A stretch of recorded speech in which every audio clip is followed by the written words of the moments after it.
Hello and welcome to Maker Center Learning Part 3. So there is the shortened URL for the slides for N15, for capital N15. And on the left there is the shortened URL for the Uplands Makermobile website, which is a blog and then a lot of pages with lots of resources and ideas. On social media, Twitter and Facebook, we are at Uplands Maker. I am Paul Shercliffe. My email is pshrcli@iu.edu. I've been in education for over 25 years, mostly physics and math. Towards the latter half, it's been a lot of maker stuff for physics and math. So now I want to help people do more maker ed, maker centered learning. So if you haven't gotten those URLs and addresses, pause it now. Part 3, we're going to talk about resources for maker centered learning, maker ed, and culture. So there are some hashtags to follow. You want to see what other people are doing. Always, always, always. Sometimes it's makerspace, sometimes it's makerspaces. If you use TweetDeck, you can put all four of those in one column. I think you have to put an or in between them. STEM and Maker have a lot of overlap, so following some STEM ideas is also very good. You want a network. You're trying to create this network of people because again, the smartest person in the room is the room. So make your room big, make it global. So create some kind of network. Create it locally, but also nationally and worldwide. Make it multiple ways because you want to be able to just go work with some people. And that's hard when someone's over in another country.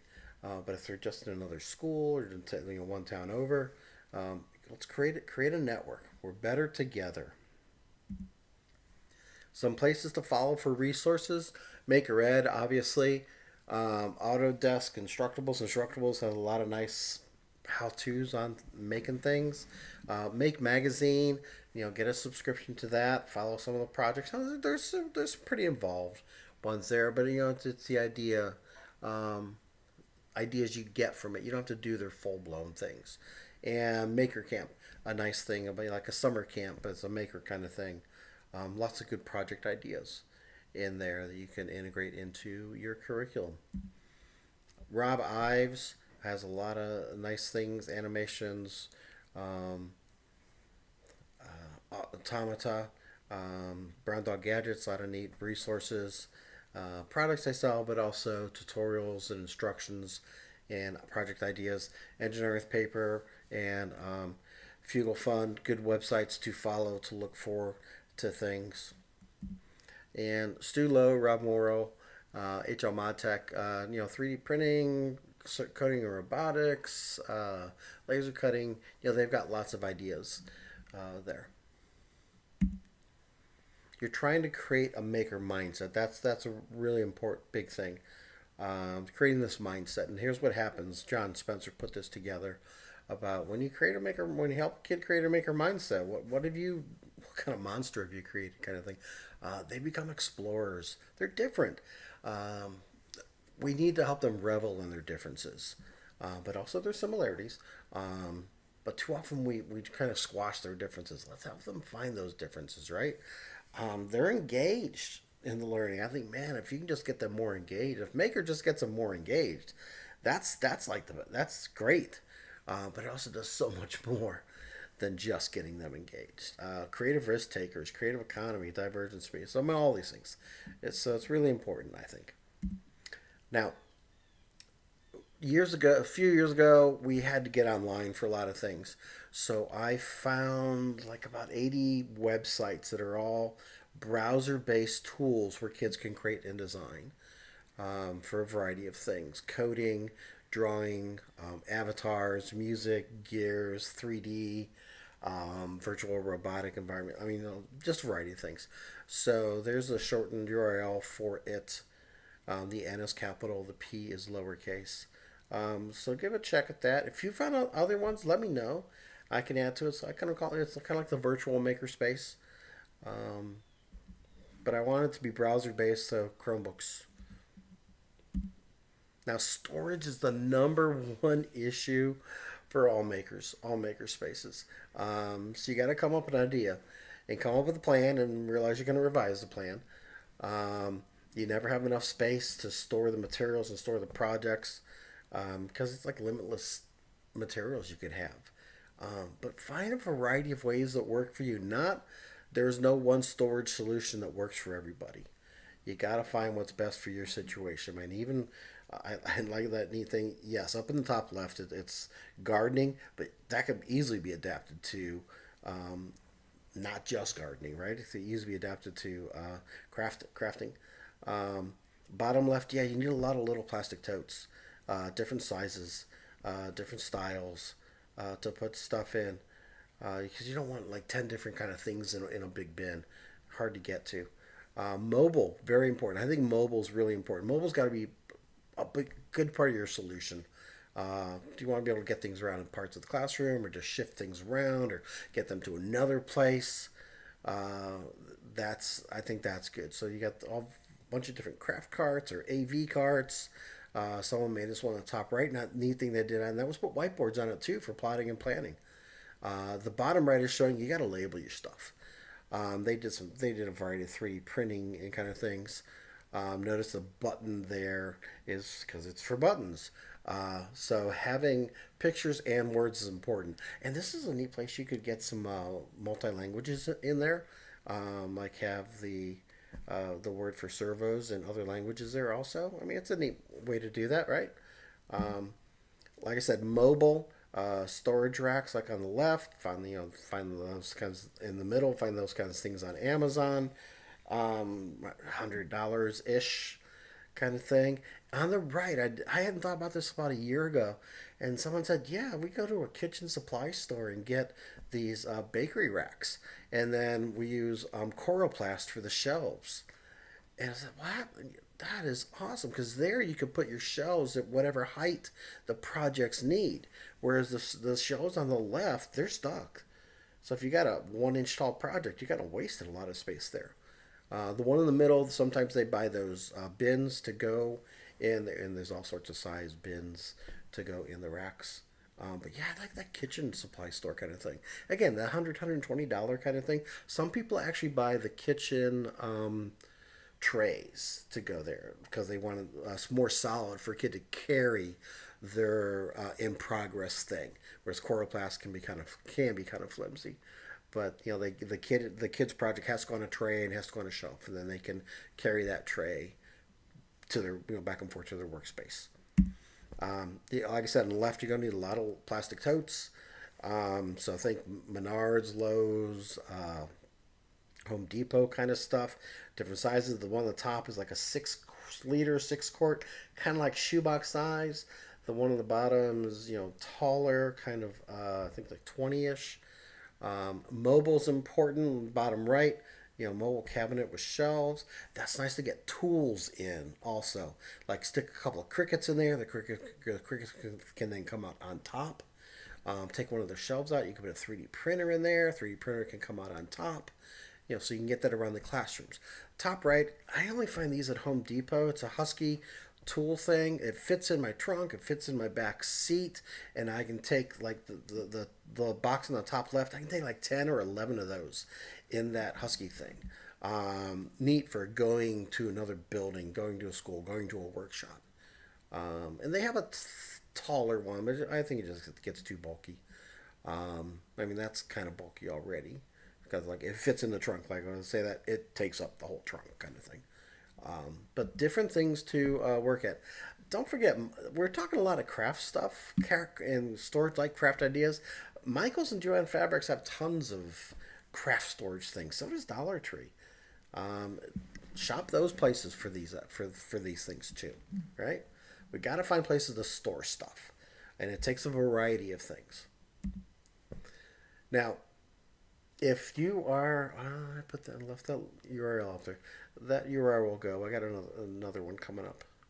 Um, uh, Makerspace should have these posters up, and it really should be like a first project for kids.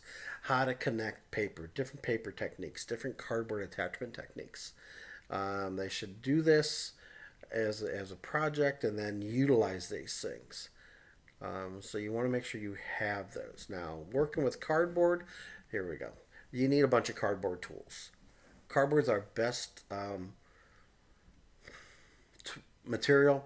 So that link will get you to a list of cardboard tools. The zip snips people love to cut up the cardboard. It doesn't do great on circles. It's pretty much more for straight. Then top right, there's actual cardboard scissors.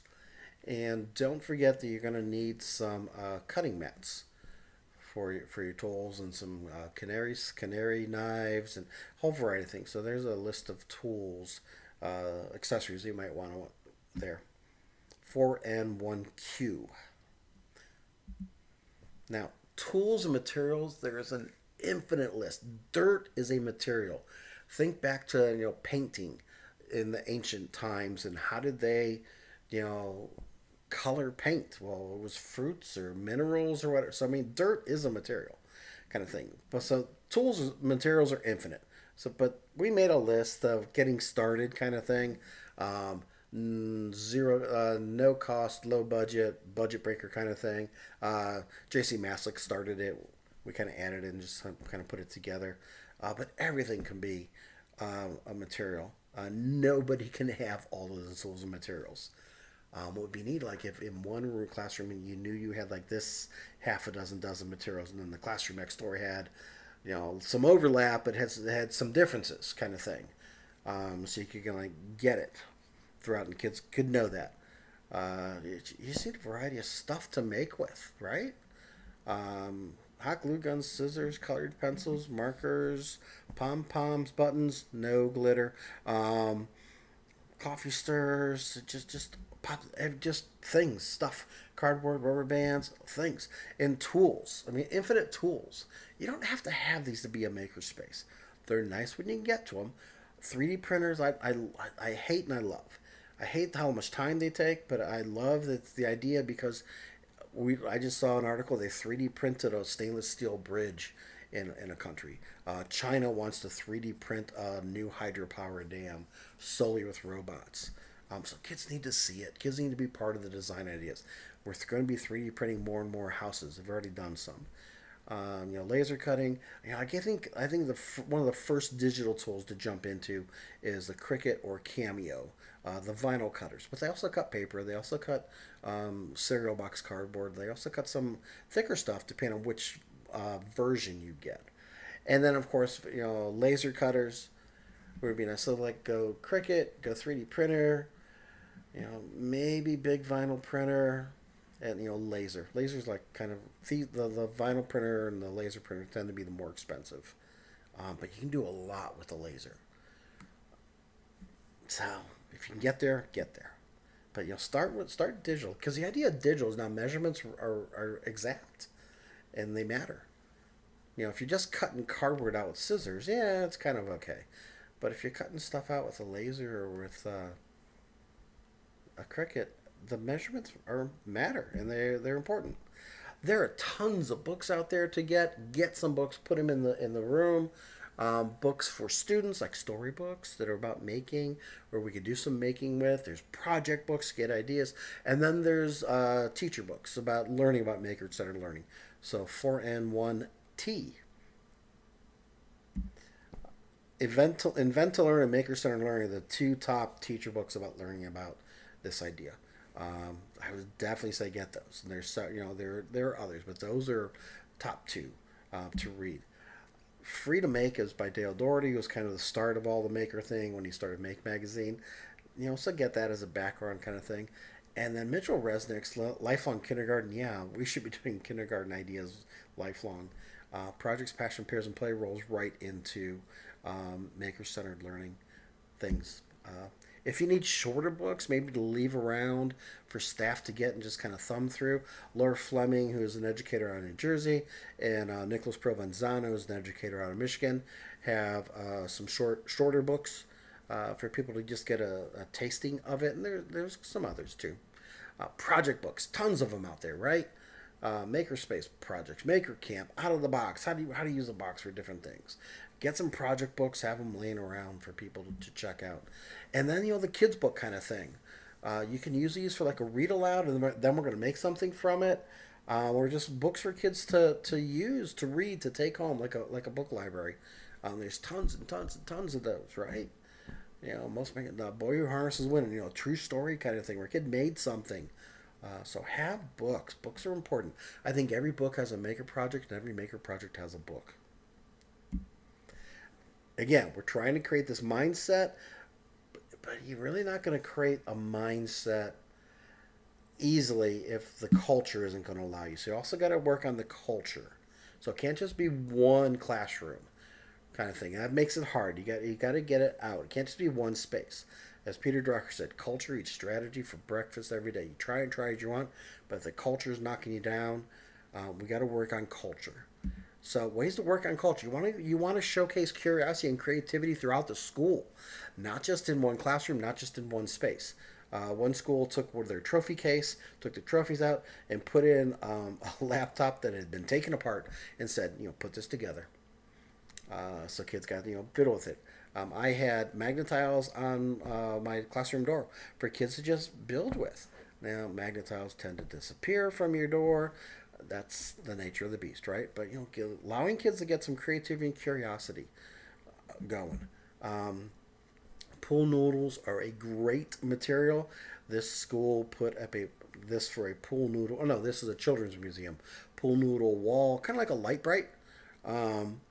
But again, creativity, curiosity. Chalkboard, whiteboard for doodling, for graffiti. What can you get up around? That's a really expensive light bright on the left. You don't need to get that expensive. And then Lego wall. Can you put up a Lego wall? Can you put up a marble roll wall? And what kind of wall can you put up to allow creativity? Can you put up a green wall? For kids to just do green screening kind of thing. Can you put up a table, challenge table, straws or origami for kids to do? Can you just do like a lunchtime creative challenge? What can you do to build the culture? Don't forget outside. Outdoors are important, especially for elementary who has recess. Put up a stage. Those are musical tubes at the top left that you hit them and they make a different note. Gardening, really important. A little garden table to play in the dirt with. Big outdoor game board kind of thing. Use the outdoors. Remember to showcase the work from your students around the building, on social media, video, newsletters. Showcase the work that your kids are doing. Showcase the creativity. Don't just have it be locked in the classroom. Get it out and about. I think all the room signs should be made by the kids and be a mashup of materials and tools. Let them be creative. Let them go interview a teacher and then create the room sign for the teacher that brings in something about the teacher. I don't really love those industrial signs that every room number looks the same. Let's again give kids an avenue to be creative. You're building that culture that says, hey, around here we just do creative stuff. And then change it every year and let the next set of kids, make it be like a freshman, a sophomore thing, or junior thing, whatever, or eighth grade, or pick some kids. I saw one school had the kids made the name tags for the teachers' mailboxes, and so they got to put little flourishes on them that were unique to the teacher. Lots of different things you can do there. Building the culture, that's important. Some food for thought about Maker. Learning is messy, and Maker is like that. Things fall on the floor, and it's gonna fall on the floor. Just clean it up. Learning's messy. I mean, that was my room on the right. Just sometimes it just gets that way, and then you clean it up a bit, and then it'll get back that way. The other reason learning is messy is because there's no straight line to the end. It goes forwards, go backwards, go sideways. You got to get used to that. Time is a difficult thing. It takes time to learn things well. It takes time to learn things deeply. Making takes time. But the learning's going to be so much better. You're going to have so much better conversations. You're going to be able to bring more in to the conversation, and the kids are going to like it better. Giving them time to be creative helps so much more with not just the content, but with social emotional learning, with connections to the world, with finding themselves how they want to be in the world. That time is really, it's a push and a pull, right? Because you only have so much time to do things. You'll never cover all the standards, no matter what you try to do, and covering them doesn't actually make them learn them. But if you spend the time actually learning them through making, they're gonna know the stuff and get better. And eventually, you'll cover more. Yeah. How do I do all of this? Oh my gosh! I just gave you a whole different pedagogy of how to do stuff. Um, put one foot in front of the other. That's what Chris Kringle says to the Winter Warlock. Is that the Winter Warlock? How do you do it? You pick one. You pick one topic, one idea, and start with it. Um, and then you do that one. It's going to be bad. It's going to be horrible. It's going to suck because it's so different. Um, you'll get better at it. Start with one project, one idea, one topic. Then put one foot in front of the other. People are amazed. Like years ago, I told them, "Well, I got 110 geometry videos on my website about all the topics that we do." I'm like, "How did you do that?" I said, "I did one. When we did a topic, I did some videos. When we did the next topic, it took a year for me to do it. Yeah, it's gonna take. Start with one, and then just put one foot in front of it. Find help. Build that network. That's important. Because again, here's how we do it. You got a topic. You got to ask yourself this question: what can we design and create that allows us to have the conversations we want to have about the content? What can we design and create that allows me to weave in content? Um, and it can be different for different teachers. It has to be because you're a different person. But you can still have the same content conversations, no matter if you're making different things. What can we design and create that allows us to have the conversations we want to have about the content? And those conversations will be much better when you do this. Thanks for sticking with me. Again, the URL, the short URL for the slides, 4N15, capital N. The URL for the website for Uplands Makermobile, which is a blog of project ideas and different resources, plus a whole bunch of pages with resources, 4LRZ, uppercase. On Twitter and Facebook, we're at Uplands Maker. And the email that gets to me and the boss is makervan@indiana.edu. Thanks a lot. Get making.